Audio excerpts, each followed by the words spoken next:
Talk about nonlinear regression models.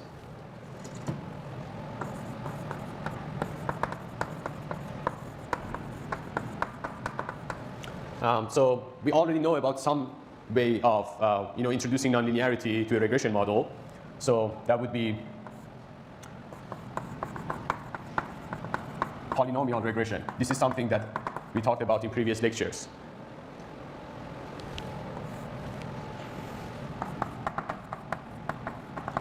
Then we have piecewise polynomial.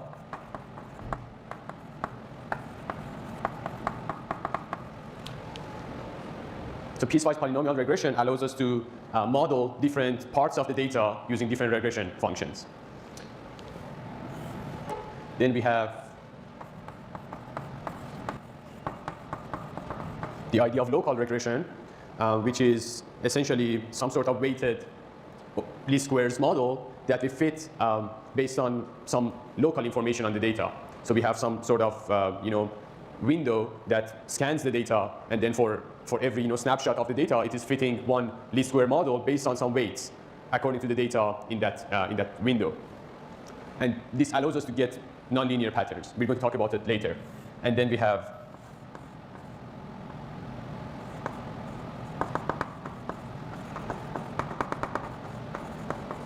generalized additive model, or GAM for short. So for piecewise polynomial regression, there are different ideas. And they become more and more complicated in terms of their methodology, but they also allow us to do more and more in terms of how well we can capture the nonlinear patterns in the data. So the easiest way is just a step function. That's not really realistic. In most situations, we don't need a step function. So I'm not going to cover it separately, but there's information in your textbook. Then we have,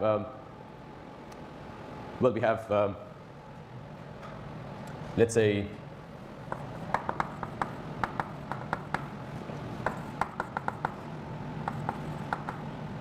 we have piecewise polynomial functions with no continuity.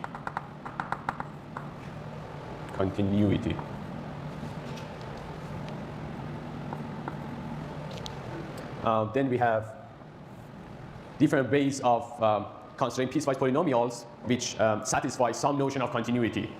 So there's, for example,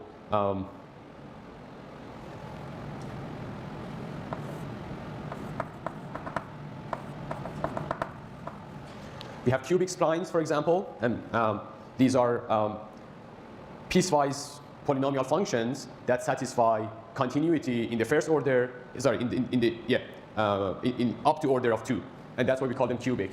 Then there's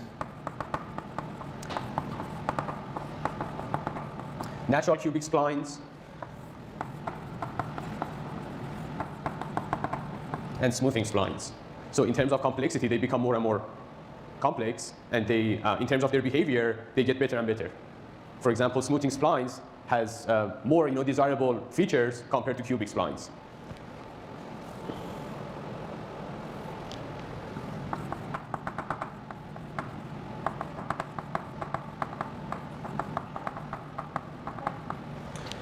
So there's also something between these two. It's called continuous piecewise polynomial, where we just make sure that the two regression lines are not totally separate from each other. So this is a very weak notion of continuity. This is a stronger notion of continuity.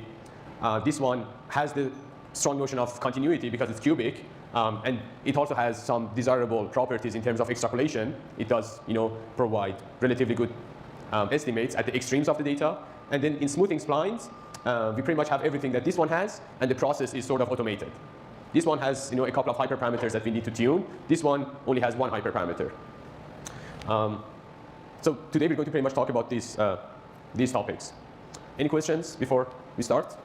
So this was just a general overview of what we're going to talk about today. So let's start with polynomial regression. You already know about polynomial regression. So if we have a data set where there's x as just one predictor and y, using just univariate linear regression, we're going to have beta 0 plus beta 1x, right? But for introducing nonlinearity, we learned before that we can expand the feature, but by including something like x squared. including something like x to the power of 3. And we can just do this up to x to the power of d. Then we're going to have a polynomial of degree d. So here, y hat would be some beta 0 plus some beta 1 x, some beta 2 x squared, some beta 3 x cubed, and we can do this all the way to degree d. So we just use the same method, ordinary squares, for fitting a multivariate regression for this table, and that multivariate regression, based on the expanded features, would become a polynomial regression for the original table.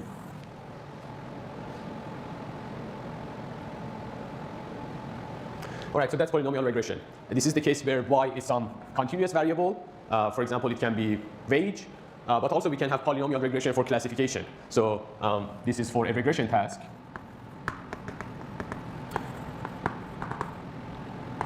For a classification task, if we want to predict the probability that wage is larger than some value, given x, then we can just model the log odds of that probability. So we model the log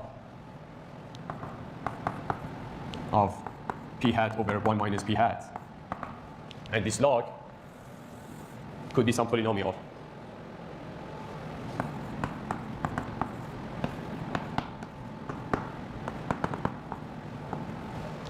So polynomial regression is the same idea as just expanding features when we have one predictor. And that can be used both for regression tasks and for classification tasks. This is something that we pretty much covered in previous lectures. Any questions about this? Yeah? Sorry? Yeah? Yeah. Yeah, we include the previous degrees, and then it's up to the ordinary squares to either decide whether this thing would be 0 or not. So here the idea, so back to the regression task, the idea is that, if the, let's say that, is it on? All right, so if the data looks like this, as you can see, the trend, changes. Initially it's decreasing, then it increases. So as there's one change of sign, we can consider that a polynomial of degree 2 could be suitable for this. So this is one method. We just see how many times it changes sign, and then we need a degree 1 value larger than the number of times it changes sign. So from this, we would decide to go with the polynomial of degree 2, which means we just include the function up to here.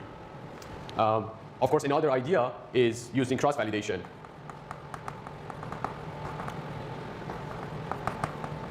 We consider that d is some tuning hyperparameter for polynomial regression. So we try d equal 1, d equal to 2, and see what is the value that gives us the smallest MSE cross-validated. So this is polynomial regression. And there could be situations when we include maybe up to degree 3, and then this coefficient becomes 0. All right, so the next topic is piecewise polynomial. So with piecewise polynomial, this is what we're going to do. So I'm going to go with one example and just increase the complexity of the method gradually.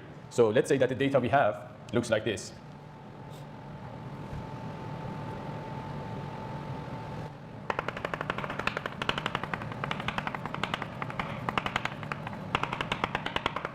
So it's not really perfect, but the data is something like this. So here in the middle, it's not really clear if it is really going up or down. It's a bit messy. It's not just a polynomial of degree 3. So one idea here is using a piecewise function. So we see that there's some sort of a natural cut point C, that we can use to kind of model this data using two different functions. So with piecewise polynomial,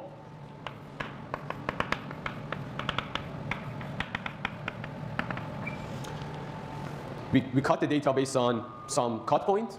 So based on whether x of that sample is smaller than C or larger than C, we're going to have two parts.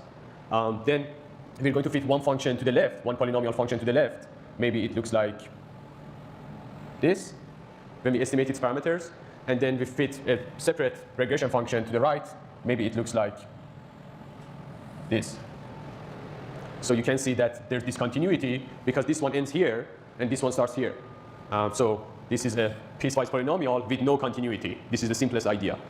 But it's just a bit unusual that our model suddenly jumps, the prediction jumps from here to here, while this is just a continuous range for x. So if this is price of a house, as soon as the size of the house is, let's say, larger than 600 square feet, for 601 square feet, it suddenly increases in a discontinued way. So this is just unusual, right? So the next best thing we can do is restricting the model so that the prediction for x equals c is just one prediction, right? So we give one requirement to the model. So it's the same data. This is the data, same data. Now we have the requirement that at the same cut point, so this is some f1, this is some f2. Now we have the requirement that, let's say, f1 of c must be equal to f2 of c, right? So now with this requirement, if we fit functions, what we're going to get is a continuous piecewise polynomial. So this gives us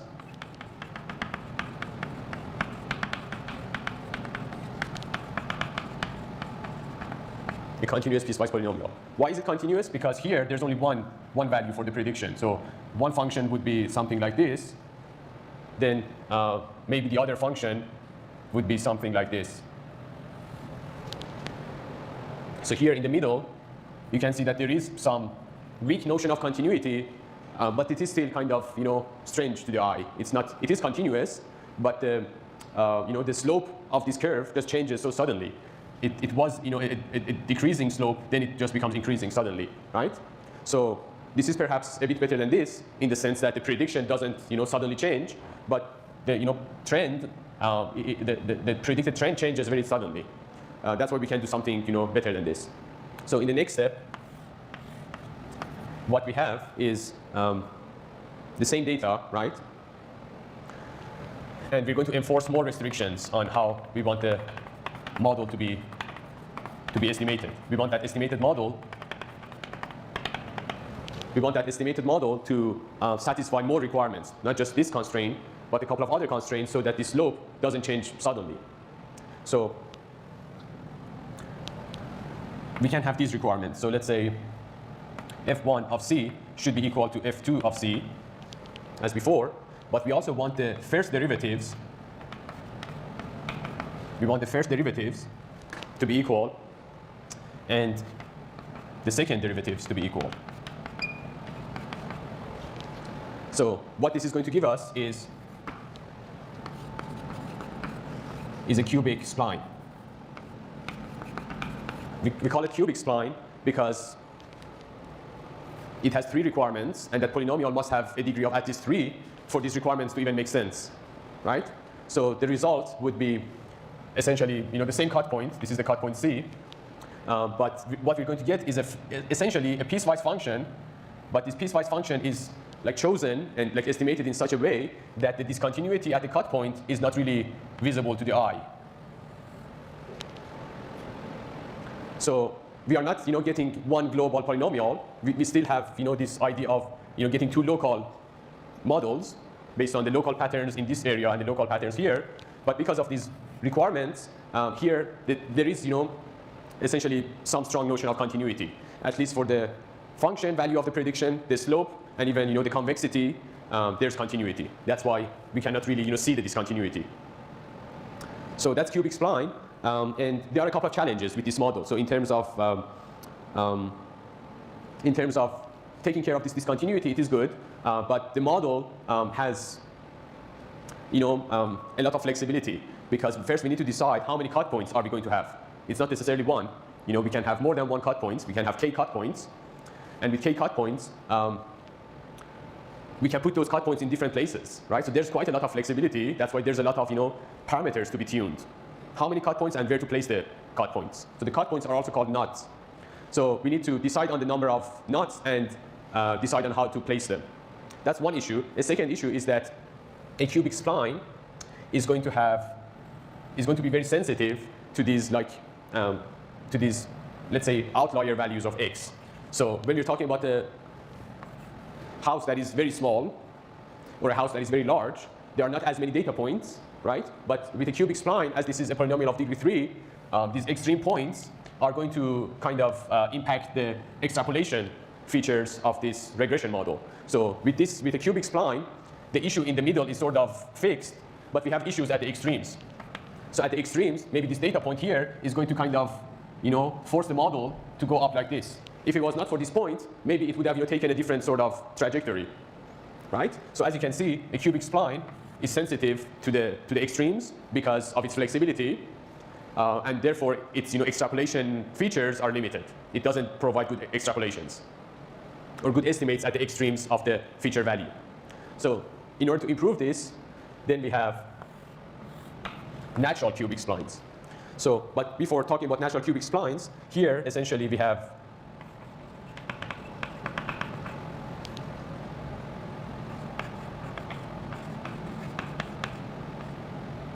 continuity up to degree 2 of derivatives.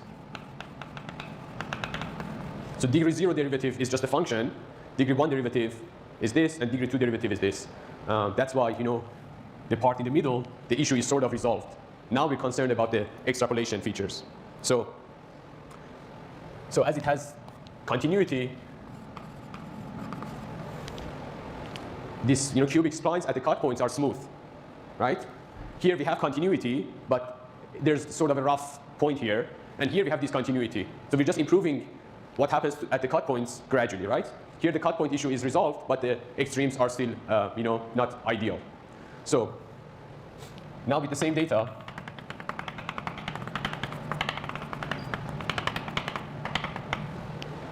this is the same data, and this is the cut point C. If we have the same requirements as before, so F1 equals F2, this is for the cut point, right? For the cut points or for the nuts, F1 equals F2, F prime 1 equals F prime 2, and F second 1 equals F second 2. We have those requirements as before, therefore we're going to get smooth functions at the cut points. And then we have some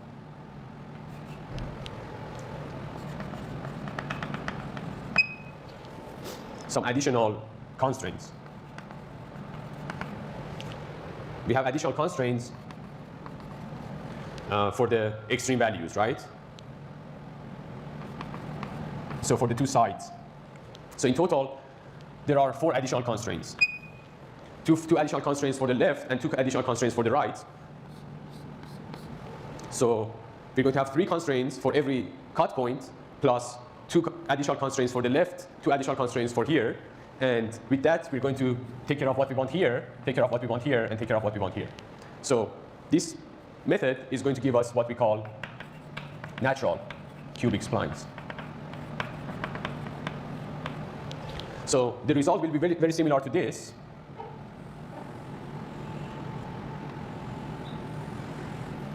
But let's say this is some extreme point here, and this extreme point here.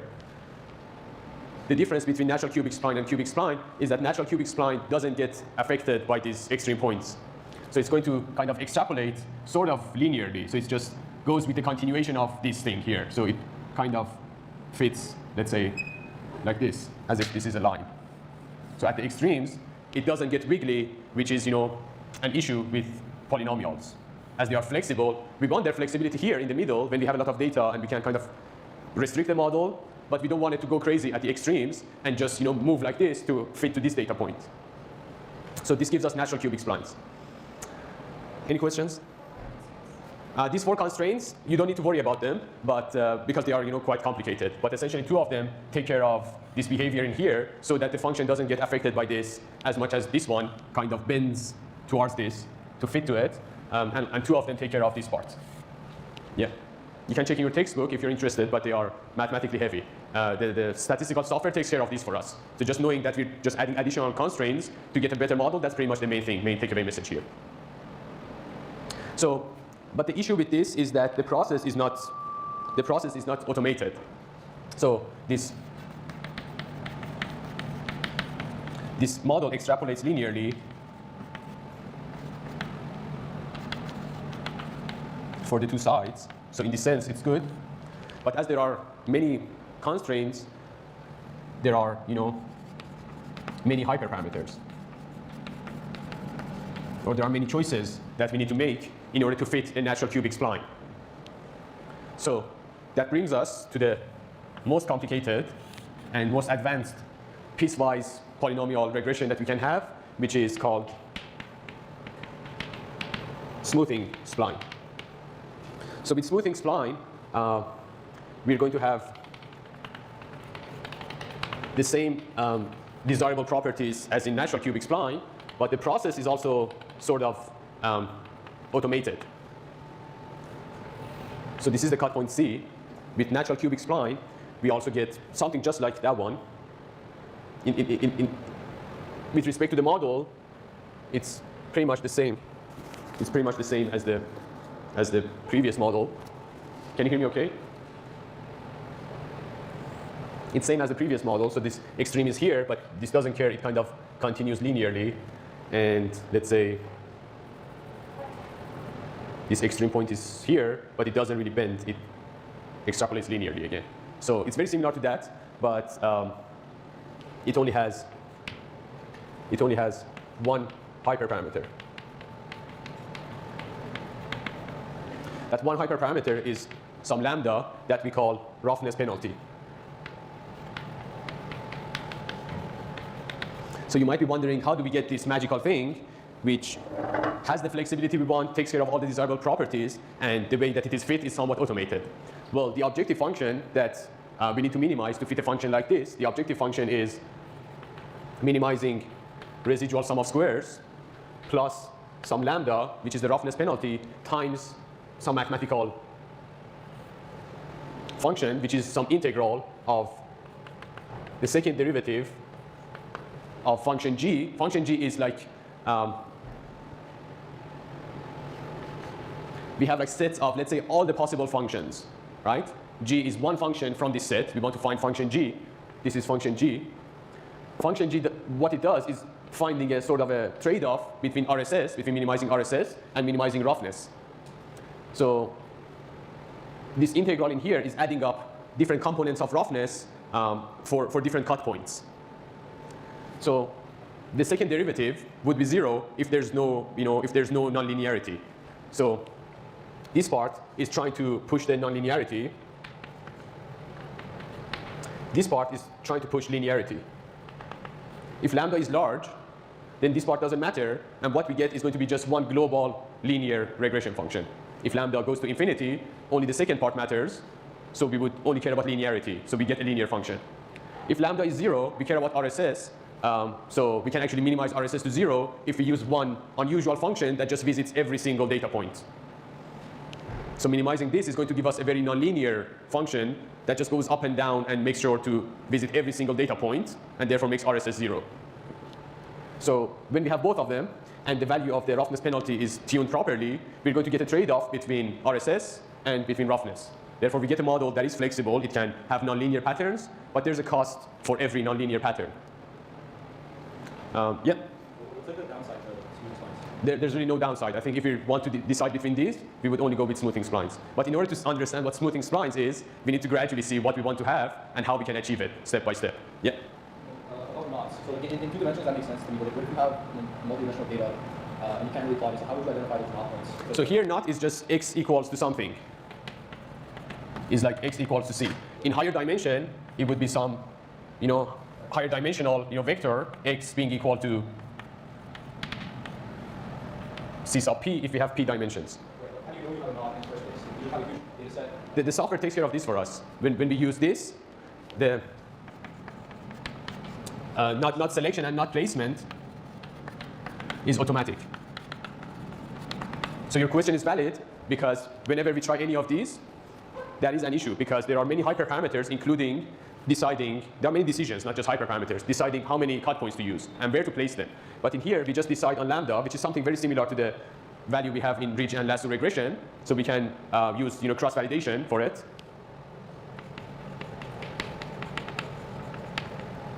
There's also leave one out cross-validation, which can give us lambda. And there's a one-to-one correspondence between lambda and degree of freedom. So these smoothing splines have some degree of freedom, which is not necessarily an integer number. So as another sort of way of deciding what sort of trade-off between nonlinearity and linearity you want, you may decide the degree of freedom. And this is not just an integer number anymore. This can be 5.4. And you can kind of get that from how the data looks like. So back to polynomial regression, if you have data like this, it seems that we can maybe start with degree of 3 because there's 2 change of signs, right? So if you want to go with degree of freedom, we can maybe go with 3 and then try different values and then use the value that gives us the lowest MSE. So with this method, technically, there is one knot or one cut point for every unique value of x. Therefore, the smoothing spline is really flexible. So for every single data point, essentially, there's a break. That's why it is technically doing some local estimation of the parameters of the regression model here, one here, one here, one for every single data point. But at the same time, it doesn't give us a rough function. So if you want to, kind of pay attention to every single data point, normally what we get would be like this, right? Just going up and down based on every single data point, a very wiggly function. But here, because of the smoothness penalty, we don't get this. Magically, we get a smooth function that cares about every single data point and is not too sensitive to the extreme data points. So it takes care of all the requirements, and it's almost automated. You just need to decide on the value of lambda, maybe through cross-validation. Yeah, so I think I covered everything for piecewise polynomial regression. Let's now take a quick break, and then we discuss the 2 other methods.